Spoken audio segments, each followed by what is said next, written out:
તીક્ષ્ણ હથિયારો લઈને ટોળાએ હુમલો કર્યો હતો। કેટલાક શખ્સોએ ફાયરિંગ પણ કર્યું હોવાનું અત્યારે સામે આવ્યું છે। 3 થી 4 રાઉન્ડ ફાયરિંગ થયાનું પણ એ વિગત સામે આવી છે। પીઆઈ ઝાલા અને પીઆઈ વાઢેર સામે ગંભીર આરોપો લગાવ્યા છે। પોલીસ સ્ટેશનમાં જ મારી સાથે ગેરવર્તન થયું છે, હું ગુનેગાર હોવ એમ મારી સાથે પોલીસ વર્તન કર્યું છે।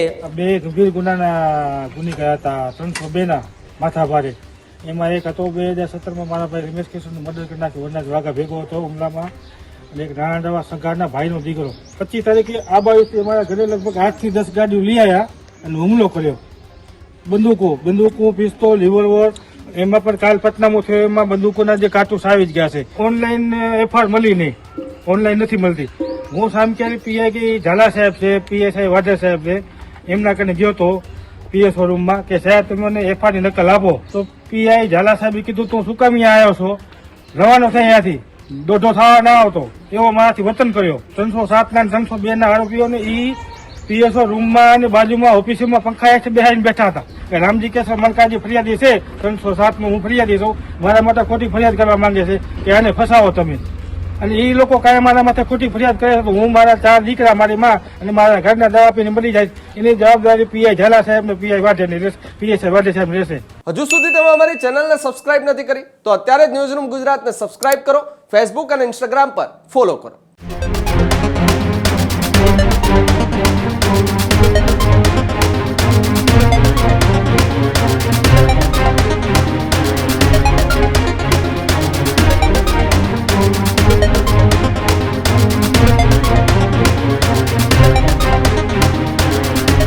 ફરી એક વખત રાજ્યમાં કાયદો અને વ્યવસ્થા સામે સવાલો ઉઠતા જોવા મળી રહ્યા છે। કચ્છના એ ભચાઉમાં અસામાજિક તત્વનો આતંક જોવા મળ્યો છે। ભચાઉના રામપરા ગામે 2 દિવસ પહેલા એ બનાવ બન્યો હતો। તીક્ષ્ણ હથિયારો લઈને ટોળાએ હુમલો કર્યો હતો, ત્યારે ગામમાં પણ દહેશતનો માહોલ સર્જાયો હતો। કેટલાક શખ્સોએ ફાયરિંગ પણ કર્યું હોવાનું અત્યારે સામે આવ્યું છે। ત્યારે પૂર્વ સરપંચ સાથે મન દુઃખ બાબતે બબાલ થઈ હોવાની વાત પણ સામે આવ્યું છે।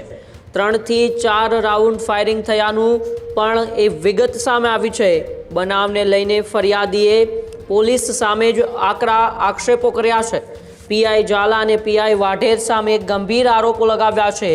પીઆઈએ મને કહ્યું કે અહીં નહીં આવવાનું તેવી વાત ફરિયાદીએ કરી છે। પોલીસ સ્ટેશનમાં જ મારી સાથે ગેરવર્તન થયું છે। આરોપીને પોલીસે પંખા નીચે બેસાડ્યા હતા, આવી એ આરોપ છે એ ફરિયાદીએ લગાવ્યો છે। હું ગુનેગાર હોવ એમ મારી સાથે પોલીસ વર્તન કર્યું છે। 307ના ગુનેગારને પોલીસ ત્યાં રક્ષણ આપે છે, આવો આરોપ પણ ફરિયાદીએ લગાવ્યો છે। 2 દિવસ પહેલા એ તીક્ષ્ણ હથિયારો વડે અસામાજિક તત્વોના ટોળાનો આતંક એ કચ્છના ભચાઉના રામપરા ગામે જોવા મળ્યો હતો। ત્યારે કેટલાક શખ્સોએ ફાયરિંગ પણ કર્યું હતું, પરંતુ હવે એ પોલીસ સામે સવાલો ઉઠી રહ્યા છે। ખુદ જે ફરિયાદી છે એ ફરિયાદીએ સવાલો ઉઠાવ્યા છે કે પોલીસે મારી સાથે હું આરોપી હોય તેવું વર્તન કરે છે। આરોપીને એ પોલીસ સ્ટેશનની અંદર તમામ સુવિધાઓ પણ આપવામાં આવે છે। સાથે સાથે પીઆઈએ મને એવું કહ્યું કે અહીં તારે નહીં આવવાનું, આવા અનેક આરોપો એ ખુદ ફરિયાદીએ લગાવ્યા છે। ત્યારે હવે એ કચ્છના ભચાઉના રામપરામાં જે અસામાજિક તત્વોનો એ આતંક જોવા મળ્યો હતો તેને લઈને પોલીસ સામે અનેક સવાલો ઊભા થઈ રહ્યા છે। ત્યારે ખુદ ફરિયાદીએ પોલીસ સામે આરોપો લગાવતા શું કહ્યું, ફરિયાદીને સાંભળીએ।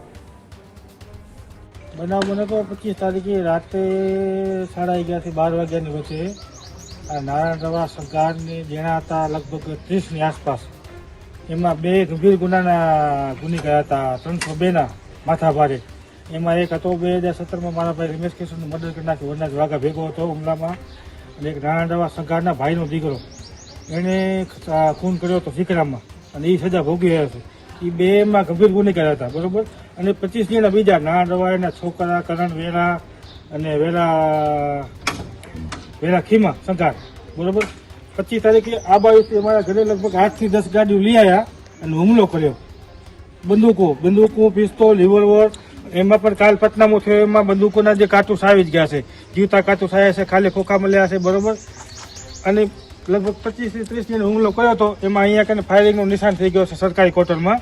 પટનામાં કાલ કર્યું 4 કલાક, પટનામાં બધું આવી ગયું છે। અને હું ભાજપનો જૂનો કાર્યકર્તા છું। મારો ભાઈ લગભગ 10 વર્ષ ભાજપનો સરપંચ ગામમાં રહ્યો છે. મારા ભાભી 5 વર્ષ રહી ચૂક્યા છે, બરોબર. અને હાલમાં હું ઓનલાઈન એફઆર મળી નહીં, ઓનલાઈન નથી મળતી. હું સામખિયાળી પીઆઈ કે ઝાલા સાહેબ છે, પીએસઆઈ વાઢેર સાહેબ છે, એમના કને ગયો તો પીએસઓ રૂમમાં કે સાહેબ તમે મને એફઆરની નકલ આપો. તો પીઆઈ ઝાલા સાહેબે હું ને મારો ભત્રીજો પ્રેમ વિનોદ, મારો સગો કાકા ભત્રીજો ગયા હતા. તો પીઆઈ ઝાલા સાહેબે કીધું તું શું કામ અહીંયા આવ્યો છો, રવાનો થાય અહીંયાથી, દોઢો થવા ના આવતો, એવો મારાથી વતન કર્યો. અને એ જે હતા આરોપી 307 ના 302 ના આરોપીઓને એ પીએસઓ રૂમમાં અને બાજુમાં ઓફિસમાં પંખા હેઠળ બેહાડીને બેઠા હતા.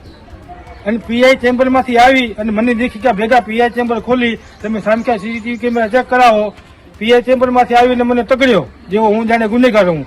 જે 302 ના ગંભીર ગુનેગાર છે, 307 ના ગંભીર ગુનેગાર છે, એને એ લોકો સંરક્ષણ આપે છે. અને નાના રવા સંઘાર બહુ માથા ભારે માણસ છે. આ શીકરામાં એના કને કરોડો રૂપિયાની મિલકત છે. બધી સરકારી જમીન ઉપર એને કોમ્પ્લેક્સ ઉભા કરી નાખ્યા છે. નવા ગામમાં જે લગભગ 50 થી 60 એના કને છે ઓવડિયું, જે ભૈયા લોકો રહેશે એ સરકારી જમીન ઉપર છે.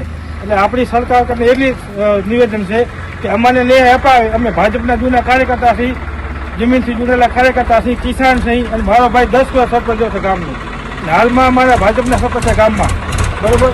અમે સાહેબ એસપી સાહેબ સાગર નાગમા સાહેબ કને વિનંતી કરીશું કે આ છોડીને કે સામખિયાળી પીઆઈ અને પીએસઆઈ વાઢેર સાહેબ ઉપર કાર્યવાહી કરે.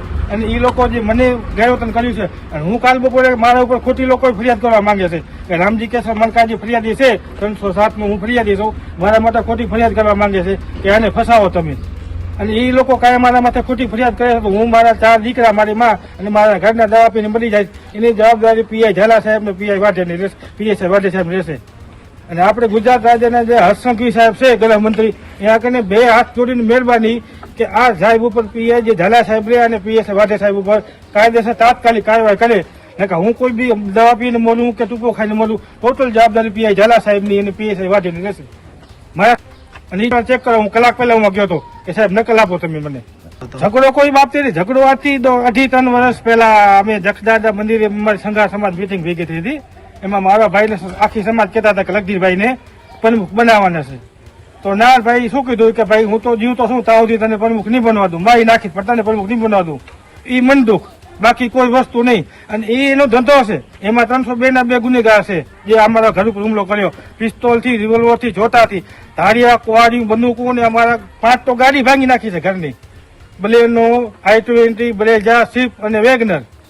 એ પટનામાં આવી ગઈ છે, 5 ગાડી ભાંગી નાખી. ઓછામાં ઓછું એમાં 8-10 લાખનું નુકસાન કર્યું છે 5 ગાડીમાં. પોલીસ કાર્યવાહી કરે કે ન કરે, અમે ગુજરાત સરકાર, ભાજપ સરકાર વિનંતી કરી છે 2 હાથ જોડીને કે નારાયણ રવા સંઘાર ઉપર બુલડોઝર રખાવે. શીકરામાં જે ગેરકાયદેસર કોમ્પ્લેક્સ ઉભા કર્યા છે નવા ગામમાં, બરોબર. અને પીઆઈ ઝાલા સાહેબ ને પીએસઆઈ વાઢેર સાહેબ ઉપર કાયદેસર કાર્યવાહી કરે, જે મારાથી ગેરવતન કર્યું છે ફરિયાદી ઉપર કે 302 ના અને 307 ના આરોપીની લોકો ઓફિસમાં બેહાડીને બેઠા છે. અને હું ફરિયાદી છું. અમારા ઘર ઉપર હુમલો કર્યો તો રાતે 30-35 જણે, એમાં એફઆઈઆર ચડી ગઈ છે, ગુનો નોંધાઈ ગયો છે, 28 જણા નામ જોગ છે આરોપી. લોકો ઓફિસમાં બેસીને બેઠા હતા. હું ખાલી ગયો, હું ને મારો ભત્રીજો નકલ ગયા કે સાહેબ તમે એફઆઈઆર ની નકલ આપો, ઓનલાઈન નથી નીકળતી, બરોબર. તો એટલું પોલીસનું ફરજ છે કે આ ફરિયાદીની એને નકલ દેવી પડે. તો મને કે રવાનો થાય નથી, આવતો નહીં દોઢો થાવ કોઈ દી. અને મળવા માંગે છે સાહેબ પીઆઈ ઝાલા સાહેબ અને જે સામે જે આરોપી રહ્યા એ રામજી કે સમરકાને ફસાવો. એટલે મહેરબાની કરીને ભાજપ સરકાર કરીને અમે ભાજપના જ કાર્યકર્તા છે, જમીનથી જોડેલા, 10 વર્ષ મારો ભાઈ સરપંચ હતો, કે એમના ઉપર કાર્યવાહી કરે પીઆઈ ઝાલા સાહેબ ઉપર ને પીએસઆઈ વાઢેર ઉપર. નકા હું કોઈ બી ગેરપગલો ભરીશ, મને ખોટો ત્રાસ આપશે, પોલીસ માનસિક ત્રાસ આપશે, એની ટોટલ જવાબદારી આયાની રહેશે પીઆઈ ઝાલા સાહેબ ને પીએસઆઈ વાઢેર સાહેબની. ત્યારે જ ન્યૂઝરૂમ ગુજરાતની યુટ્યુબ ચેનલને સબસ્ક્રાઇબ કરો અને ઇન્સ્ટાગ્રામ અને ફેસબુક પર ફોલો કરો. અપડેટ રહો, સત્યની સાથે રહો.